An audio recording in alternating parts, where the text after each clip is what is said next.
Myanmar மற்றும் Thailand பகுதியில் ஏற்பட்ட இந்த நிலநடுக்கம் என்பது ஒட்டுமொத்த உலக அளவில் பேர் அதிர்வை ஏற்படுத்தியிருக்கிறது. குறிப்பாக இந்த நிலநடுக்கத்தின் காரணமாக நூற்றுக்கணக்கான மக்கள் உயிரிழந்திருக்கிறார்கள், ஆயிரக்கணக்கான மக்கள் காயமடைந்திருக்கிறார்கள். இந்த நிலநடுக்கத்திற்கான காரணம் என்ன என்பதை முதலில் தெரிந்து கொள்வோம். நிலநடுக்கம் என்பது எப்படி ஏற்படுகிறது என்பதை முதலில் நம்ம விளங்கிக் கொள்ளலாம். குறிப்பாக பூமிக்கு கீழே இருக்கக்கூடிய அந்த டெக்டானிக் பிளேட்ஸ் காரணமாக தான் இந்த நிலநடுக்கங்கள் அப்படின்றது ஏற்படுது. குறிப்பாக ஆசியா மற்றும் பசிபிக் பெருங்கடலில் இருக்கக்கூடிய, அதாவது இந்த வளைவுகள் ஃபுல்லாமே, இந்த டெக்டானிக் பிளேட்ஸ் எல்லாமே ஆசிய டெக்டானிக் பிளேட்ஸ். இதுக்கு நேராக அப்படியே இந்த பக்கம் இருந்து வரக்கூடியது பசிபிக் டெக்டானிக் பிளேட்ஸ் அப்படின்னு சொல்லுவோம். இந்த இரண்டு டெக்டானிக் பிளேட்ஸ் உடைய மூவ்மெண்ட் காரணமாக ஏற்படக்கூடிய இந்த உறைவுகள் தான் நிலநடுக்கத்தை ஏற்படுத்தும். அந்த நிலநடுக்கத்தின் காரணமாக நில அதிர்வுகள் அப்படின்றது ஏற்படும்.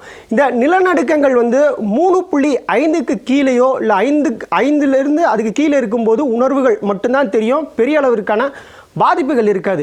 அதுவே இந்த ரிக்டர் அளவுகோல்ல 6க்கு மேலே அப்படி போகும் பட்சத்தில் அந்த நிலநடுக்கங்கள் ஒட்டுமொத்தமாக பில்டிங்குகள் எல்லாம் சீர்குலைக்கக்கூடிய அளவிற்காக கடுமையான நிலநடுக்கங்களாக பார்க்கப்படுது. அந்த மாதிரியான தாக்கம் தான் நேற்றைய தினம் மியான்மர், தாய்லாந்து ஆகிய பகுதிகளில் ஏற்பட்டிருக்கு. குறிப்பாக மியான்மரில் இந்த பகுதிகளில் தான் நிலநடுக்கம் ஏற்பட்டிருக்கிறதா கூறப்படுது. இது தொடர்பாக விளக்கமாக நம்ம பார்க்கணும்னா, மியான்மரில் இருக்கக்கூடிய மேன்லி மாகாணத்தை சுற்றி இருக்கக்கூடிய பகுதிகளில் தான் இந்த நிலநடுக்கம் அப்படின்றது ஏற்பட்டிருக்கு. இந்த நிலநடுக்கம் அப்படின்றது மியான்மர் மட்டும் இல்லாமல் கீழே இருக்கக்கூடிய இந்த தாய்லாந்து ஆகிய இந்த இரண்டு பகுதிகளிலும் ஏற்பட்டிருக்கு. மியான்மரில் 7.7, அதாவது ரிக்டர் அளவுகோல்ல 7.7 அப்படின்ற அளவுக்காக இந்த நிலநடுக்கம் அப்படின்றது ஏற்பட்டிருக்கு. இதன் காரணமாக அங்கே இருக்கக்கூடிய உயர்மட்ட கட்டிடங்கள் உட்பட அனைத்து கட்டிடங்களுமே தகர்க்கப்பட்டிருக்கு. நம் காட்சிகளில் கூட பார்க்க முடியும். குறிப்பாக தாய்லாந்து இருக்கக்கூடிய 30 அடுக்கு கட்டடம் என்பது சீட்டுக்கட்டு சரிந்து விழுவது போன்று அடுக்கடுக்காக கட்டிடங்கள் கீழே விழக்கூடிய காட்சிகள் என்பது பார்க்க முடியுது. இதற்கான காரணமாக கூறப்படுது, முதல்ல 7.7 அளவிற்காக ஒரு நிலநடுக்கம் அப்படின்றது ஏற்பட்டிருக்கு. இங்கிருந்து சரியாக 10 நிமிடம் இடைவெளியில் அடுத்து ஒரு நிலநடுக்கம் தாய்லாந்துக்கும் இதுக்கும் இடைப்பட்ட பகுதிகளில் இந்த இடத்துல ஏற்பட்டிருக்கு. அதோடைய அளவு 6.4 இருந்திருக்கு. குறிப்பாக நம்ம முன்பு சொன்னது போன்று தான் 5லிருந்து 6க்கு மேலாக ரிக்டர் அளவுகோல்ல இந்த நிலநடுக்கம் பதிவு ஆனால் அது தீவிரமான நிலநடுக்கமாக பார்க்கப்படுது. இதன் காரணமாக கட்டிடங்கள் சீர்குலையக்கூடும் என்பதாக தெரிவிக்கப்படுது. இந்த நிலையில் அடுத்தடுத்து 2 நிலநடுக்கங்கள் 10 நிமிட இடைவெளியில் ஏற்பட்டிருக்கு. இதன் காரணமாகவே இந்த நிலநடுக்கங்கள் தீவிர நிலநடுக்கமாக இருந்திருக்கிறது, கட்டடங்கள் சேதமடைந்திருக்கிறது, பலர் பாதிக்கப்பட்டிருக்கிறார்கள். இந்த தீவிர நிலநடுக்கம் காரணமாக அருகாமையில் இருக்கக்கூடிய நாடுகளிலுமே கூட இந்த நிலநடுக்கத்திற்கான அதிர்வுகள் உணரப்பட்டிருக்கு.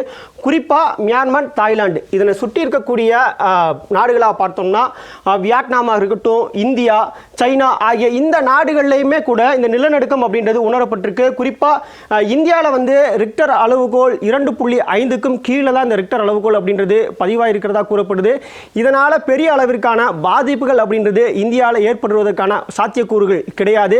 இதே போன்ற சூழல் தான் மற்ற பகுதிகளில் நிலவிருக்கு.